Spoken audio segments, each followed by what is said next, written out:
আসসালামু আলাইকুম। আজকের বাংলা নিউজে আপনাকে জানাচ্ছি স্বাগত। এখন শুনবেন সংবাদ শিরোনাম। আমাদের সংবাদটি যদি ভালো লাগে লাইক কমেন্ট শেয়ার দিয়ে জানিয়ে দিন আপনার মতামত। হরমুজ প্রণালীতে রুদ্ধশ্বাস মুহূর্ত, মার্কিন জাহাজকে ধাওয়া করল ইরানি নৌবাহিনী। ইরান ইস্যুতে নতুন ইঙ্গিত, আলোচনা নিয়ে যা বললেন ট্রাম্প। 2000 ক্ষেপণাস্ত্রের আশঙ্কা, ইসরায়েলের ইতিহাসের অন্যতম বড় সামরিক মহড়া। ইউক্রেন যুদ্ধ থামাতে আবু ধাবিতে বৈঠকে বসছেন বিশ্ব নেতারা, শান্তির আশা। আন্তর্জাতিক জলসীমায় সকল ড্রোন অভিযান, দাবি ইরানের। পাকিস্তানের রক্তক্ষয়ী অভিযান, নিহত বেড়ে 255, পরিস্থিতি ভয়াবহ।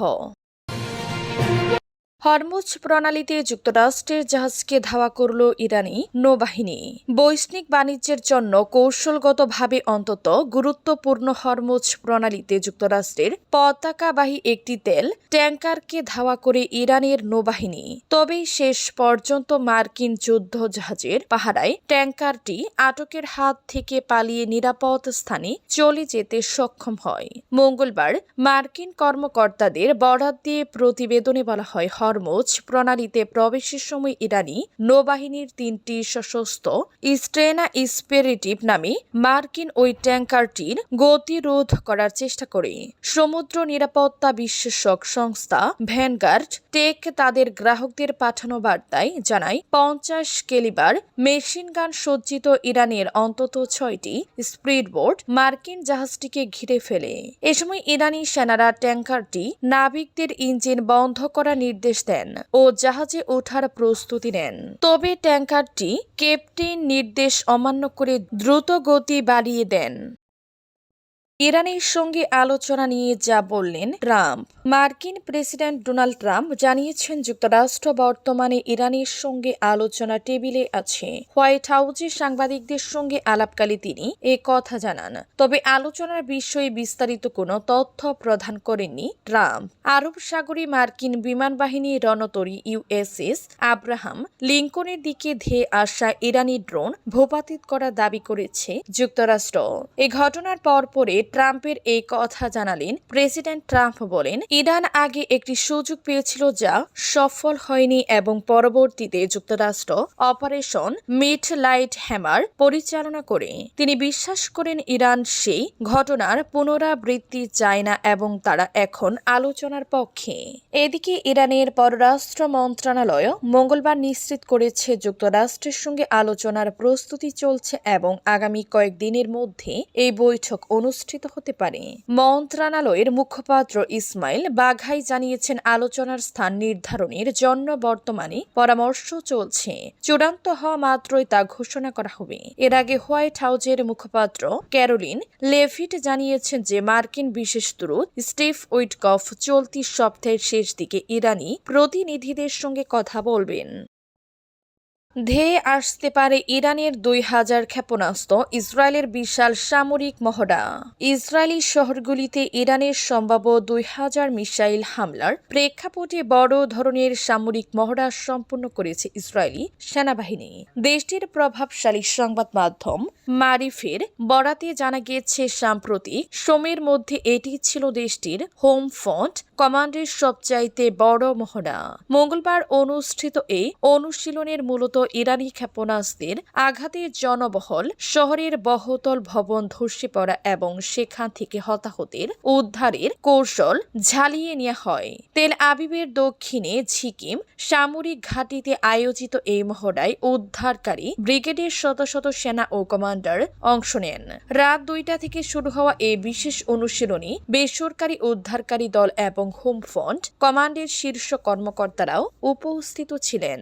যদিও সেনাবাহিনী আনুষ্ঠানিকভাবে এই মহড়া নিয়ে কোনো মন্তব্য করেনি, তবে সংশ্লিষ্ট সূত্রের দাবি, গত জুনে ইরান ও ইসরায়েলের মধ্যে 12 দিন ব্যাপী চলা রক্তক্ষয়ী সংঘাতের শিক্ষা থেকে এই প্রস্তুতির আয়োজন। ইউক্রেন যুদ্ধ বন্ধে আবু ধাবিতে বৈঠকে বসছেন নেতারা।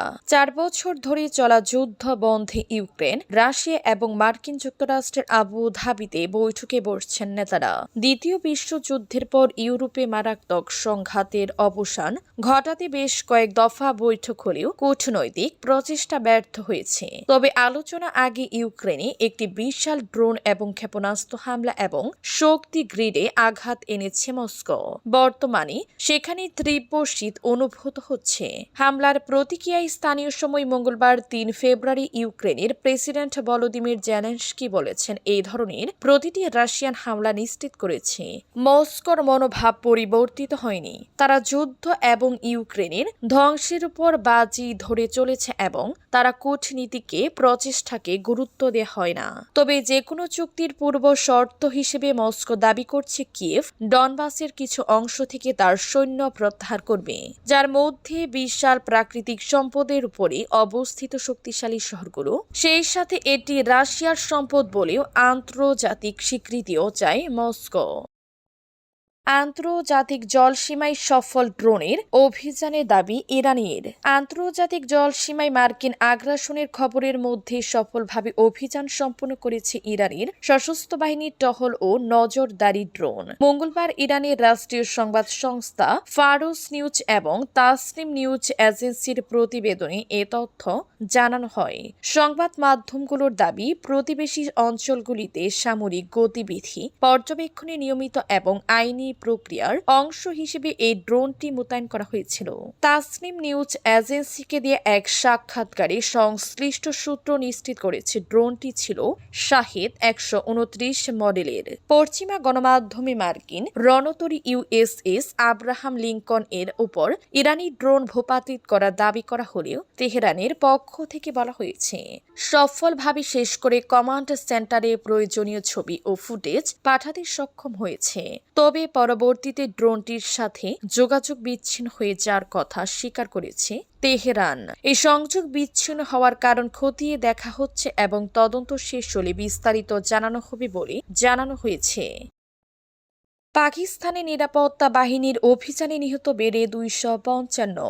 3 দিন ধরে পাকিস্তানের বেলুচিস্তান প্রদেশে চলমান ব্যাপক সন্ত্রাস বিরোধী অভিযানে ভারত সমর্থিত বিচ্ছিন্নতাবাদী গোষ্ঠীর 197 জন সদস্য নিহত হয়েছেন।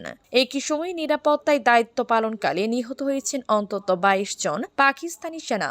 সন্ত্রাসী হামলা ও পরে নিরাপত্তা অভিযানকালে শিশুসহ 34 জন বেসরকারি নাগরিক প্রাণ হারিয়েছেন। এতে মোট মৃত্যুর সংখ্যা দাঁড়িয়েছে 255 জনে। বুধবার 4 ফেব্রুয়ারি জিও নিউজের খবরে বলা হয়, 31 জানুয়ারি বিচ্ছিন্নতাবাদী সংগঠন বেলুচ লিবারেশন আর্মি বিএলএ একযোগে প্রদেশের 12টি শহর ও জনপদে হামলা চালায়। এতে 17 জন নিরাপত্তা কর্মকর্তা ও 31 জন বেসামরিক নাগরিক নিহত হন। এর পরপরই প্রদেশ জুড়ে সেনা অভিযান শুরু হয়। নিরাপত্তা সূত্র জানায়, গত 3 দিনে জঙ্গিদের হামলায় নারী ও শিশুসহ মোট 34 জন বেসামরিক নাগরিক নিহত হয়েছে।